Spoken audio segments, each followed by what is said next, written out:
Welcome back. This is Mohammad Ashraful Islam, lecturer, Department of Physics, Milestone College. You know, we are passing very critical time at the outbreak of COVID-19.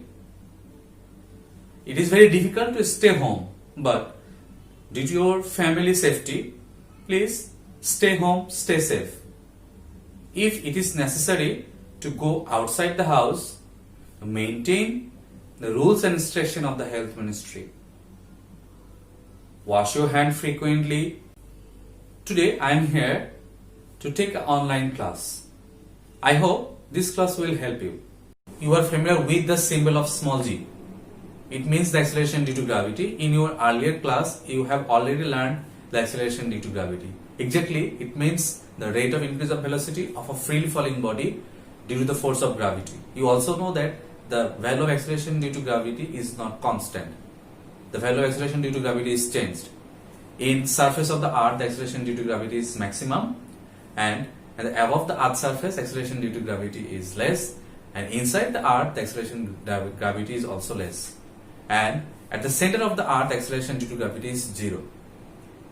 To calculate the acceleration due to gravity on the surface of the earth is g equal to capital G capital M by r square.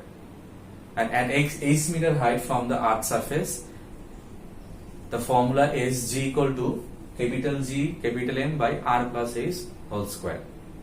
You know the acceleration due to gravity is maximum in polar region and minimum in equator region, because the acceleration due to gravity depends on the radius of the earth.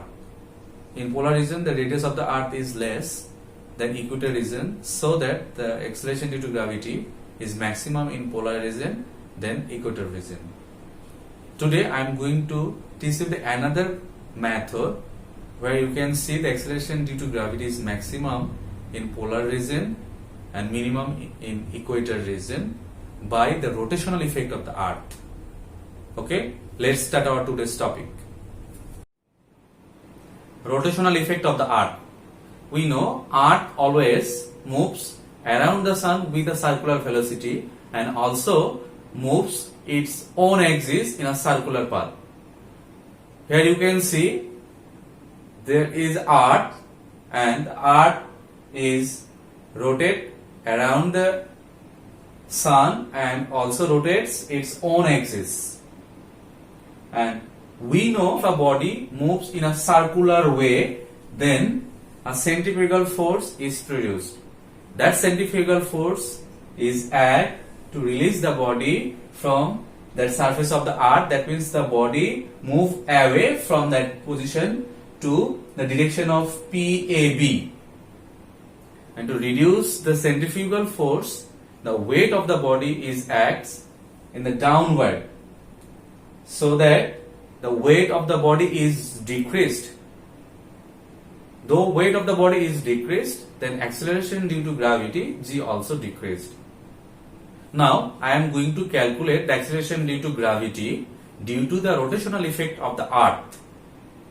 Here you can see that is the earth, and the V is the center of the earth, r is the radius of the earth, and earth also moves in a circular way about its own axis. Here n is it's the axis of the earth, and with respect to that axis, the earth moves in a circular way.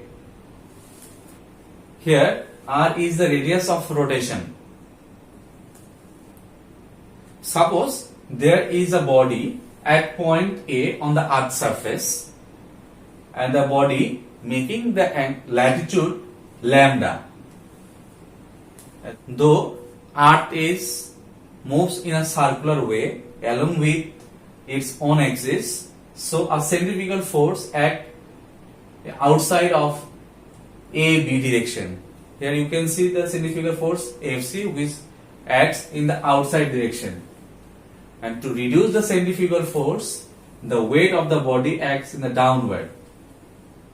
Now we'll try to calculate the horizontal component of the centrifugal force. Let us consider the horizontal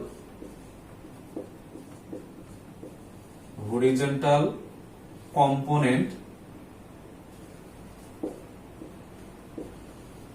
horizontal component of centrifugal force Fc, which is Fc cos lambda. Here you can see that angle is lambda, so horizontal component acts in that way, which is Fc cos lambda, and the vertical component acts in that way, which is Fc sin lambda. If you want to calculate the centrifugal force, and we know to calculate the centrifugal force, the formula is Fc equal to m v square divided by r. As we know, the relation between this linear velocity and circular velocity is v equal to omega r. So we can write centrifugal force Fc equals to m omega square into r. That is the centrifugal force. And here there are two components of the centrifugal force Fc. One is horizontal component, which is Fc cos lambda. Another is vertical horizontal component. Another is vertical centrifugal component. Another is vertical components. Now, if you want to calculate the horizontal components of the centrifugal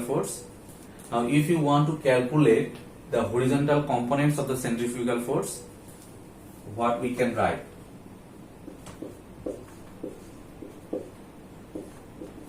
Horizontal components of centrifugal force Fc equals to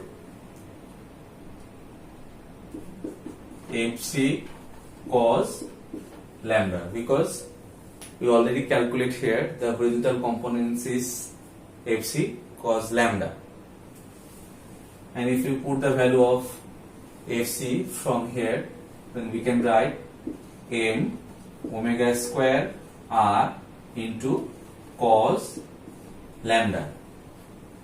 Now, if you want to calculate the value of r from the triangle P, A and O, from the triangle P, A, O, we can write cos lambda equals to base by hypotenuse. Here base is r and hypotenuse is the radius of the arc. That is the hypotenuse of the triangle PAO. Here OA is the radius of the arc, and the radius of the arc is capital R, and the small r is the radius of the rotation. So the value of r will be r equal to capital R cos lambda. Now we will put the value of small r in that equation, then we can write m omega square into r cos square lambda, because here is a cos alpha and here also cos alpha. So cos alpha and cos alpha will be cos square alpha. That is the horizontal component of the centrifugal force which at OAD line.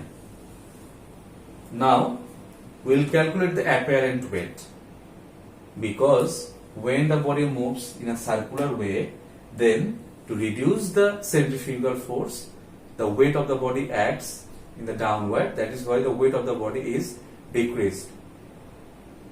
So the apparent weight of the body,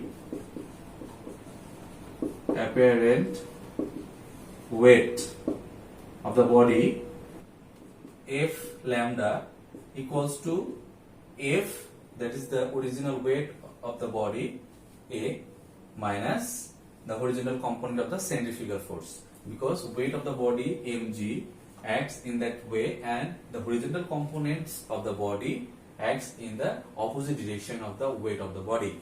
So here we will get the apparent weight by subtracting the original weight to the horizontal component of the centrifugal force. F minus m omega square r into cos square lambda. Now we know f equal to mg, so that we can write here m and here g lambda, that means the acceleration due to gravity at the latitude of lambda, that means at point A, equals to f equal to, we know, mg minus m omega square r cos square lambda. From the both side, if we take in common m, then we can write m g lambda equals to m into g minus omega square r into cos square lambda. From both sides we can vanish m, then our equation becomes g lambda equals to g minus omega square r into cos square lambda. That is the formula to calculate the acceleration due to gravity due to the rotational effect of the earth. If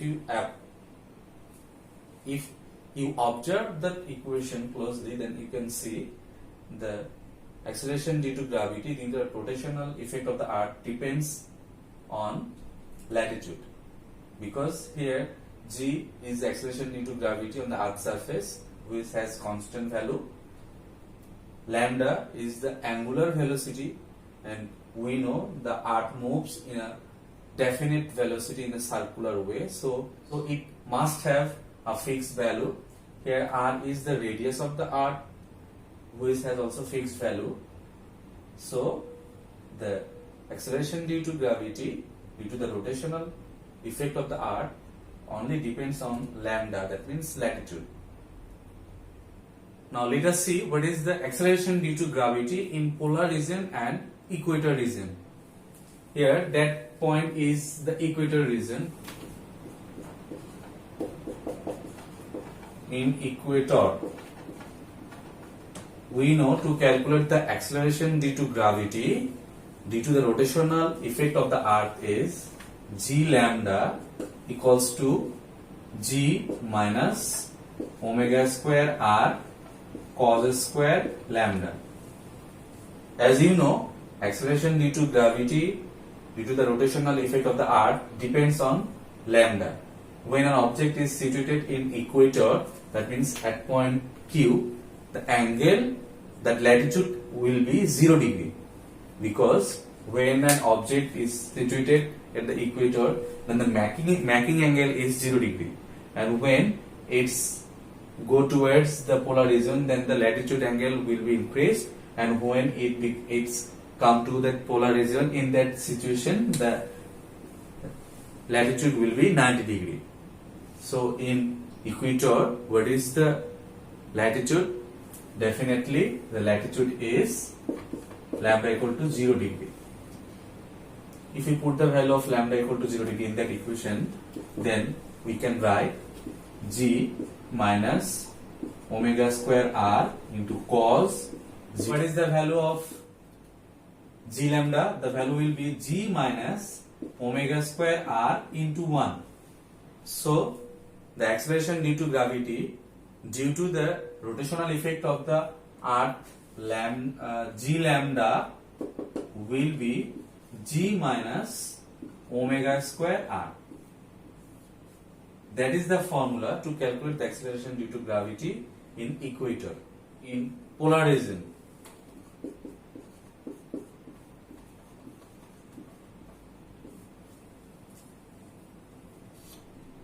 At polar, when an object is situated at polar, in that condition the latitude is 90 degree. That means the lambda will be 90 degree. If we apply 90 degree, if we put the value of 90 degree in that expression, then we can write g lambda equals to g minus omega square r into cos 90 degree square. And we know cos 90 degree equals to 0. Cos 90 degree equals to what? 0. So that expression will be 0. So we will get g lambda equals to only g. That means at polar region, acceleration due to gravity will be equal to the acceleration due to gravity on the Earth's surface, and we know acceleration due to gravity on the Earth's surface is 9.8. So at polar region, the acceleration due to gravity will be more than the acceleration due to gravity at the equator region. Now we try to calculate the acceleration due to gravity in equator. That means what is the actual value acceleration due to gravity in equator.